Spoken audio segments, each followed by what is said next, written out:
Assalamualaikum warahmatullahi wabarakatuh. Perkenalkan, nama saya Rini Fatmawati dengan nomor induk mahasiswa P071202180032 dari program studi sarjana terapan keperawatan Poltekkes Kemenkes Yogyakarta semester 6. Video ini dibuat untuk melengkapi tugas mata kuliah keperawatan gawat darurat. Di sini saya akan menunjukkan bagaimana cara membaca EKG atau interpretasi hasil EKG. Berikut videonya. Selamat menyaksikan.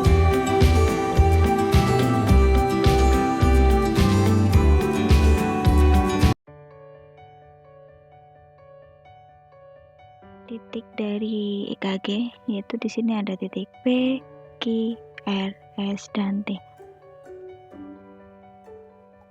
Mulai awal titik P dan awal titik kompleks RS sampai sini Q, P, Q ini disebut dengan interval PR. Dan dari titik Q, R, dan S ini adalah di sini. Ini disebut dengan kompleks QRS. Dan dari titik S sampai T ini disebut dengan segmen ST. Terletak di sini, ini merupakan segmen ST. Setelah terdapat gelombang T, maka akan diikuti atau dimulai kembali dengan gelombang P.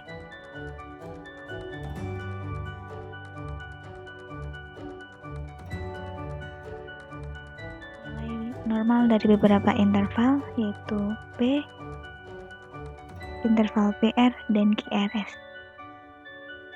Sebelumnya saya akan memberitahu berapa nilai kotak kecil dan berapa nilai kotak besar.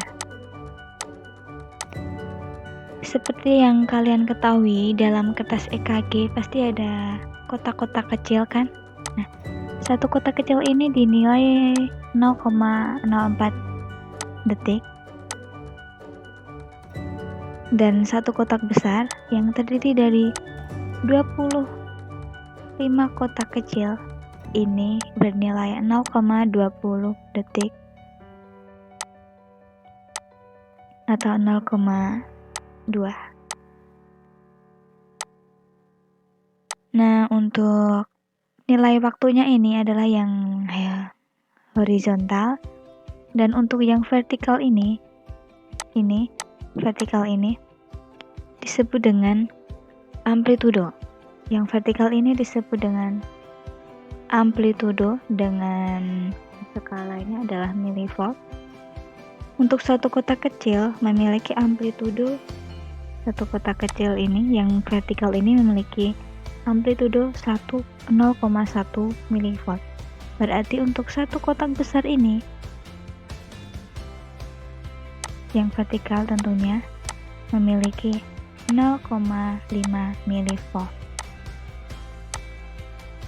Nah, selanjutnya saya akan memberikan berapa nilai normal dari P, kompleks PR, dan kompleks QRS atau interval QRS. Nah, untuk pada gelombang P ini menunjukkan kontraksi atrium.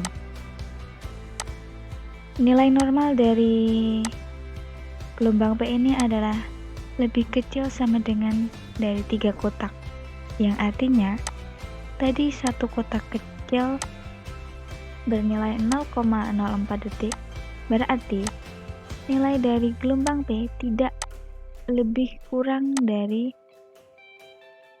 0,12 atau kelipatannya yaitu 0,4 dikali 3. Itu untuk gelombang P. Dan jika gelombang P melebihi 3 kotak, ini disebut dengan P mitral, yaitu terdapat pembesaran pada atrium kiri. Untuk amplitudo normalnya untuk gelombang P adalah 2 kotak, amplitudo normalnya adalah 2 kotak, yaitu 0,2 mV. Dan jika amplitudonya melebihi dari 2 kotak atau lebih dari 0,2 mV, maka itu sebagai tanda terjadinya pembesaran pada atrium kanan atau P pulmonal.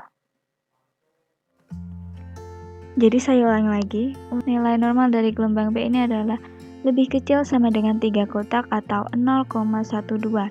Sedangkan untuk amplitudonya itu tidak boleh lebih dari 2 kotak atau 0,2. Kalau amplitudonya lebih dari 2 kotak atau 0,2, maka ini akan terjadi pembesaran atrium kanan atau P pulmonar. Dan jika gelombang P-nya lebih dari 3 kotak, yang horizontalnya lebih dari 3 kotak, maka ini akan terjadi pembesaran atrium kiri atau disebut dengan P mitral. Dan untuk selanjutnya adalah interval PR. Interval PR ini dimulai dari mulainya gelombang P sampai awal kompleks QRS, yaitu 1, 2, 3, 4, 5. Dan untuk nilai normal dari interval PR ini sendiri maksimal ada 5 kotak, yaitu tidak boleh lebih dari 5 kotak.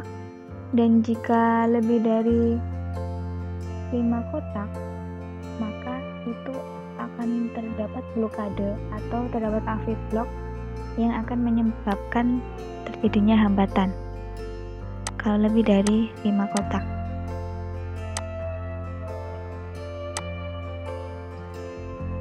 Dan untuk waktunya, jadi kan tidak boleh lebih dari 5 kotak. Berarti kalau di bawah 5 kotak, misal 4, 3, atau 2, itu termasuk normal. Nilai maksimal waktunya adalah 0,2, yaitu hasil kali dari 0,04 detik dikalikan 5 kotak.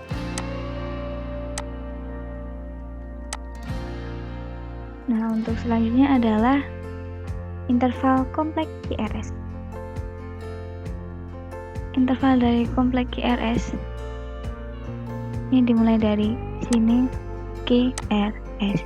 Di sini kalau dalam gambar ada 2 kotak. Ini normal, dan normalnya dari kompleks QRS adalah maksimal 3 kotak kecil atau setara dengan 0,12. Dan bila lebih dari 3 kotak, itu maka tandanya ada terdapat masalah pada ventrikel. Tambahan, untuk jika R-nya tumpul dan lebar, maka akan terjadi masalah pada ventrikel. Dan jika R-nya lancip dan sempit, itu tandanya terdapat masalah pada atrium.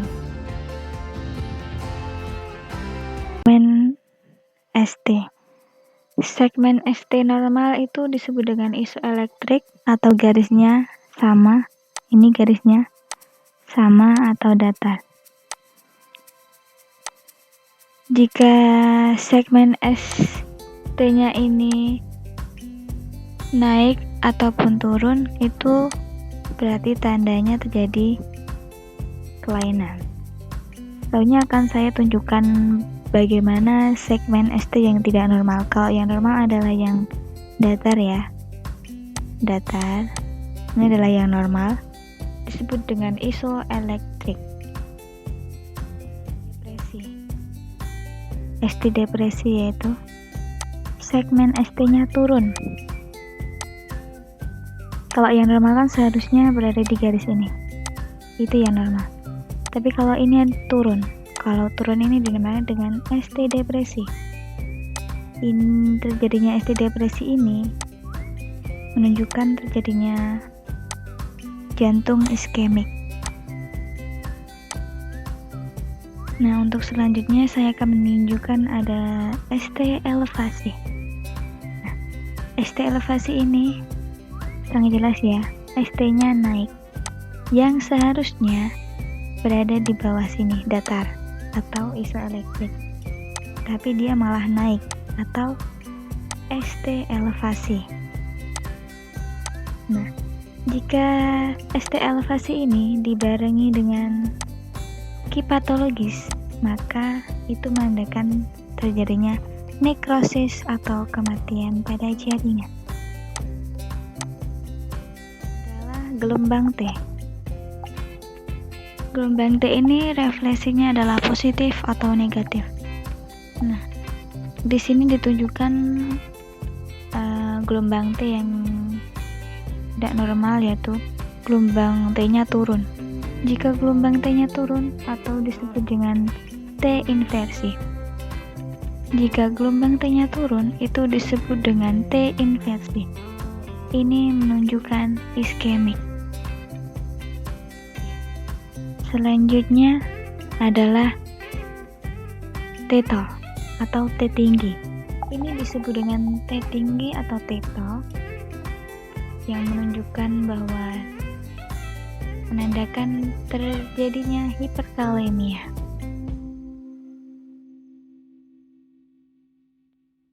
Di sini dikatakan normal karena obatnya P, gelombang P, interval PR, kompleks RS, dan segmen T. Di sini dikatakan normal karena gelombang P di sini tidak lebih dari 3 atau kurang dari 3 kotak. Di sini terdapat 1 kotak. Dan kompleks RS ini juga hanya 1 kotak. Yang normalnya adalah kurang dari 3. Interval PR juga. Ini juga 2 kotak. Yang normalnya juga di bawah kurang dari 3 kotak. Jadi bisa dikatakan ini adalah normal. Selain itu, segmen ST-nya di sini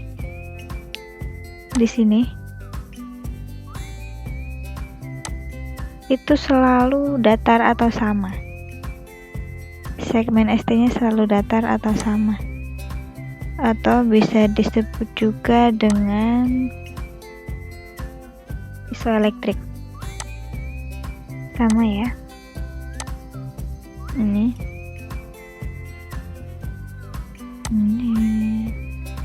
Ini sama lurus, dan juga jarak antara R dengan R itu sama. Misalkan ini jarak antara R dengan R, ini ada 1, 2, 3, 4. Begitupun di sini juga. Di sini ya saya contohkan, di sini yang lebih terlihat yaitu 1, ini R ke R, 1, 2, 3, 4. Selanjutnya juga 1, 2, 3, 4. 1, 2, 3, 4. Nah, di sini sudah memenuhi kriteria untuk EKG normal, yaitu P-nya, gelombang P-nya kurang dari 3 kotak, terus interval PR-nya kurang dari 5 kotak, kompleks RS-nya kurang dari 3 kotak, segmen ST-nya isoelektrik atau sama, dan jarak antara R dengan R itu sama. Ini disebut dengan irama jantung. Jarak R dan R ini disebut dengan irama jantung. Sama, yaitu 4. Di sini juga 4. Ini EKG yang dikatakan normal.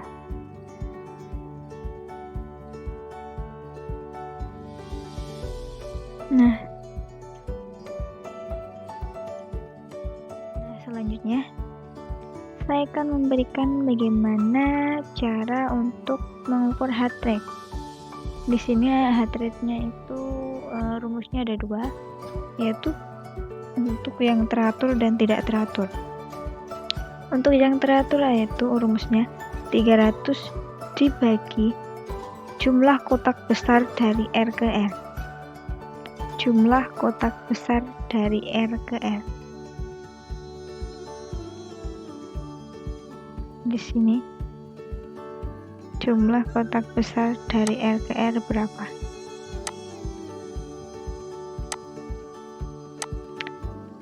Selanjutnya bisa juga dengan 1500 dibagi dengan jumlah kotak kecil dari R ke R. Atau untuk yang tidak teratur yaitu adalah ambil EKG strip sepanjang 6 detik.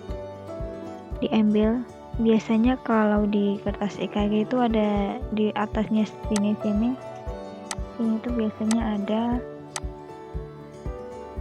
detikannya. Nah, kita ambil yang 6 detik. Jadi kan satu kotak kecil kan harganya 0,04 detik. Berarti kita ambil yang 6 detik. Sepanjang 6 detik itu dihitung, yaitu jumlah komplek QRS-nya dikalikan 10.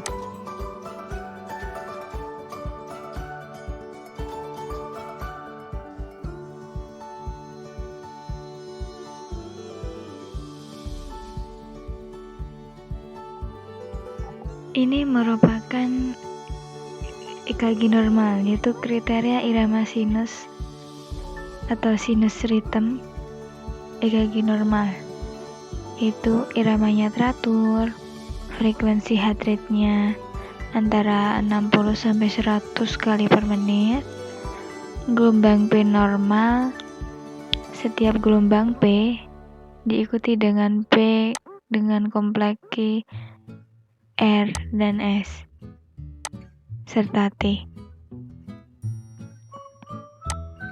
Setelah itu, interval PR normal, yaitu 0,12 sampai 0,20. Gelombang QRS normal, yaitu 0,06 sampai 0,12 detik, dan semua gelombang sama. Jika irama EKG tidak mempunyai kriteria tersebut, maka disebut disritmia atau aritmia. Selanjutnya adalah ini gambaran dari sinus rhythm atau EKG normal.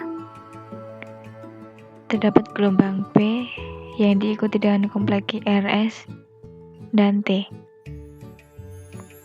dengan segmen ST yang sama, dan ini adalah sinus bradikardi. Sangat jauh ya, sangat terlihat ini adalah bradikardi, kurang dari 60. Dan ini adalah sinus takikardi yang denyutnya lebih dari 100. Merupakan junctional rhythm, yaitu tidak terdapat gelombang P, namun langsung gelombang QRS, dan juga P-nya terbalik. P tersebut muncul setelah QRS diikuti dengan kompleks QRS yang sempit. Jadi untuk junctional rhythm ini, kompleks QRS-nya sempit, dan setelah QRS akan ditemui gelombang P. Selanjutnya adalah idioventricular rhythm. Idioventricular rhythm ini tidak terdapat gelombang P dan dengan QRS yang terbalik. QRS-nya terbalik. Ini ya, QRS-nya terbalik dan lebar. Kompleks QRS-nya terbalik dan lebar, serta tidak terdapat gelombang P. Selanjutnya adalah ventricle tachycardy. Biasa disebut juga dengan flutter. Iramanya adalah tidak teratur, tapi teratur. Di sini tidak terdapat gelombang P, hanya langsung QRS. Dan selanjutnya adalah ventricle fibrilasi atau VF. Iramanya tidak teratur.